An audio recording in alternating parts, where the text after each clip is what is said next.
Hey guys, Nate from Naked Gaming here today, and we've got another Empire review. Yes, another Empire review. I've done so many of these, but this time it's the Punjabi Empire. Now this one was a little bit harder than my previous empires because they were unwesternized. They were uncivilized. I mean, so yeah, I had to do all that, but it worked out eventually, and worked out pretty well. So we just go to my save. I have to end it on 30th December because it'll go to that menu screen thing, and that's pretty annoying. Anyway, as you might have just seen there, it's already looking promising. Now at first I won't show you my actual empire, I'll just show you around the different continents about what's happened, and I'll explain my empire. So you see out here. Okay, so let's go to Europe, as we always go to first. United Kingdom's relatively the same.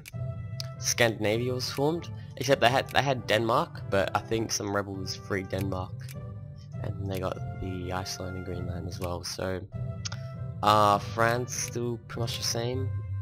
Spain, yeah, Spain and Portugal are uncivilized. I mean, not civilized. They're civilized nations, but they're not a secondary or great power.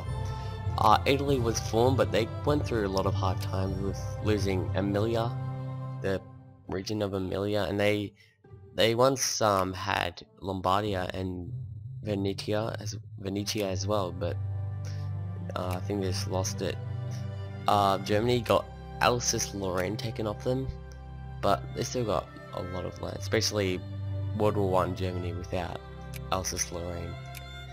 Anyway, Austria took some heavy blows as well. They lost Bohemia, Moravia. They also lost Romania, and yeah, they took a lot of blows. But they got some land. They got like Emilia of Italy and Wielkopolski, and Poland got their independence relatively early, so that was good for them. Now down to the Balkans. Ottoman Empire still pretty much the same. Greece got wrecked by the Ionian Islands, which were released I think by rebels or something, and then in a crisis, and then the Russians sphered them. So yeah, they got Peloponnese. Hang on guys, let me just turn on the water. Advanced water. I turned them off for now because it was lagging out my game, but it's fine now. Anyway, so yeah, that's Greece. I didn't really make much advances at all. Didn't even get like Silesia, which they normally get. But you know, what can you do? Now here's the interesting part. I actually annexed Crete because Crete was an independent country. So it was like 1932, and I was like, oh, let's just do it. Yeah, I didn't really get to build much. Couldn't even build a naval base. Yeah, anyway, let's move on to Africa, and I must say Germany, like as always, got a lot of piece of the cake. And I forgot to mention that Germany is actually proletarian dictatorship. Basically USSR of Europe. Yeah, Russia's still monarchy. So Africa, Germany got a lot of piece of the cake. Big piece of the cake, getting like central, sort of inland Africa.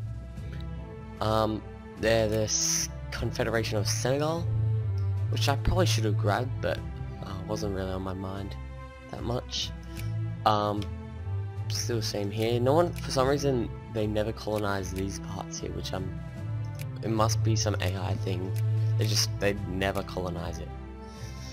Anyway, Scandinavia got some land.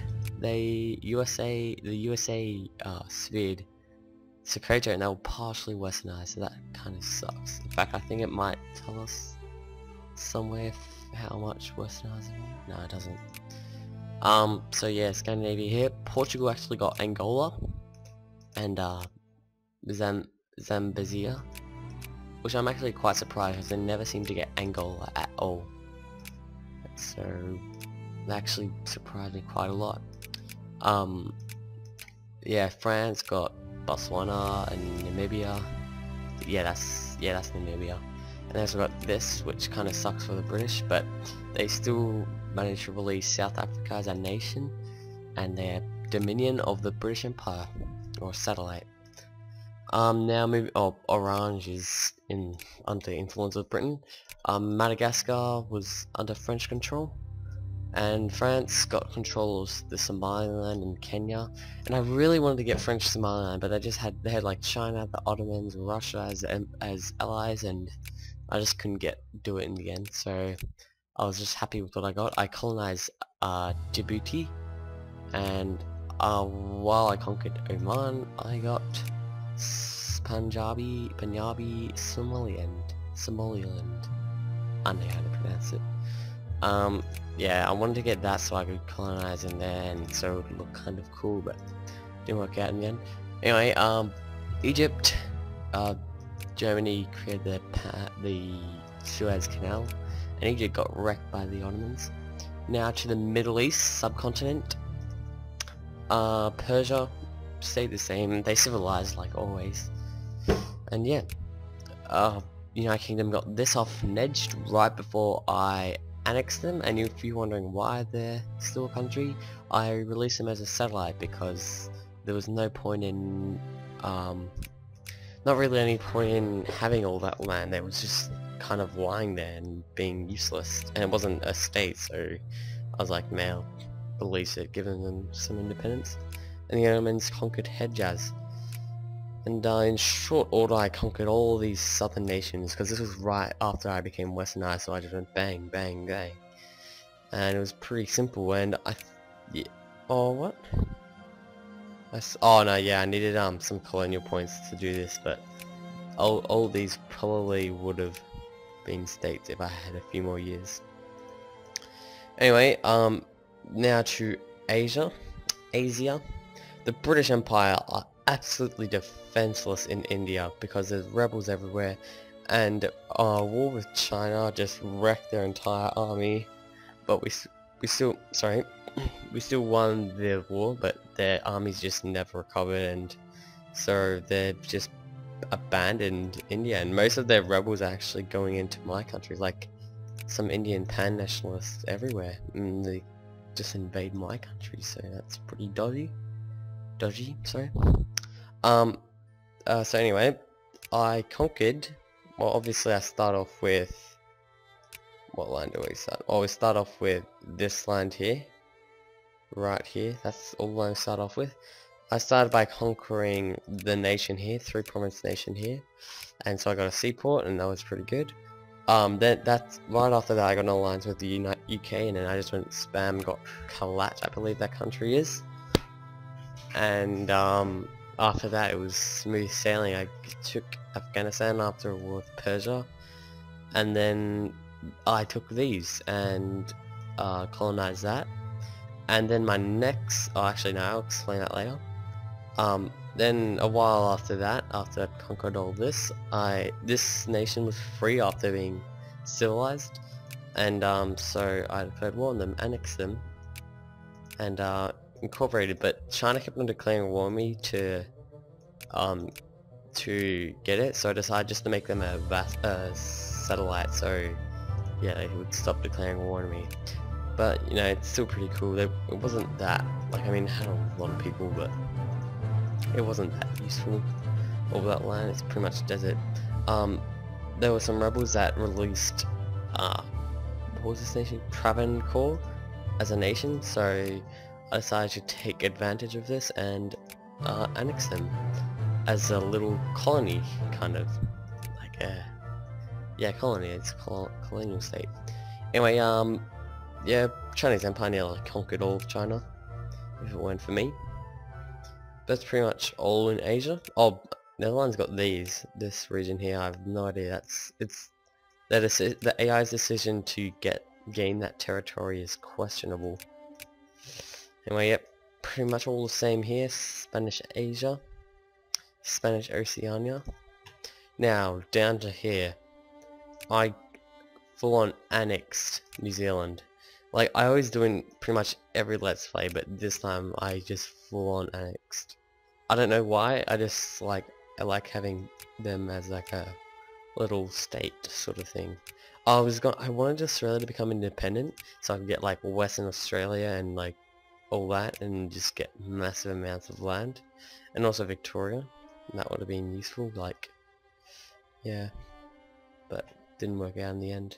Australia's actually got a bigger army than me, which is kind of embarrassing, but can't blame me, they're 11th in the world. And I've never actually seen a satellite become a great power before, so that's amazing. Same with Chile, I wanted to get a ooh, I've actually never seen that flag before. That is very interesting. I wanted to get this here, like a little colony sort of thing. I'm obsessed with like little colonies around, like here, this region here, and so like I can move ships, dock them here, and then travel like below the world. Below the world? Well, it's not really below, it's just, yeah, southern of the world. Anyway, Argentina conquered a lot, so did Brazil. It's all pretty much the same in South America. Cuba. Oh, I've never seen this country before, so yeah, it was pretty weird seeing that, and fascist dictatorship for them. And so all the Caribbean islands pretty much got their independence. Cuba, Haiti, and Santo Domingo. USCA retained their sort of statehood, like they didn't break up. Like historically, they didn't, like, rebels didn't release their nation. I don't know what I said. Stupid. Yeah, Mexico is still the same, got wrecked by the USA. Colombia is a fascist dictatorship. And their flag is pretty interesting if you look at that. Yeah, eagle looks pretty cool. Canada gained its independence, and the USA is pretty much the same. So that's pretty much all. I explained all this, and New Zealand. Now let's go through the tabs sort of things. Production, I had a fairly good industry. I mean, it was kind of failing because of my economy. I had to shut it down a few times, but give it a few decades, I might have improved it. No foreign investments. I'm not a great power. For some reason, I think it's a glitch with the because I haven't unpaused it yet. So I don't know, probably producing a lot of opium because I have Oman and Yemen, which produce a lot of that. Projects, yeah, no one really cares. A lot of railroads. Yeah, my economy's not that good. I had to like lower everything just to make it get a surplus. We have, I didn't get all the techs, but most of them, most of the ones I thought that were important. Nationalist Party is the main faction, and it's an absolute monarchy.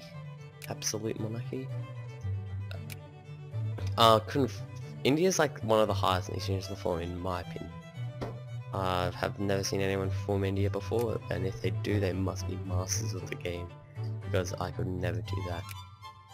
I mean, I probably could, but it's just, I don't know, it's hard. If, say, this happened and the UK had no troops in India, then I could probably attempt it, and say I was civilized, and, you know, might have tried it. Anyway, population is 6.25 million, that's great, and I got like 20,000 a day in every month, so, you know. Main religions of my empire is Sikh 43%, Sunni 40%, Hindu 11%, and 2.3% Shia, and yeah, it doesn't really matter all that much, but it's kind of interesting. No one cares about trade. The great powers: United Kingdom first, USA second, Russian Empire third, Germany fourth, France fifth, China sixth, Japan seventh, and Austria-Hungarian Empire eighth. I don't know why I said it. Hungarian Empire. Oh well. Current wars. Military. After a devastating war with the Chinese Empire, I had to pretty much reform my entire army, and that was pretty catastrophic because rebels kept on going into my country while I was trying to rebuild my army, and it was just chaos, so I never really got my army back on track, which is unfortunate. So that's pretty much all. Let's go on the resign menu.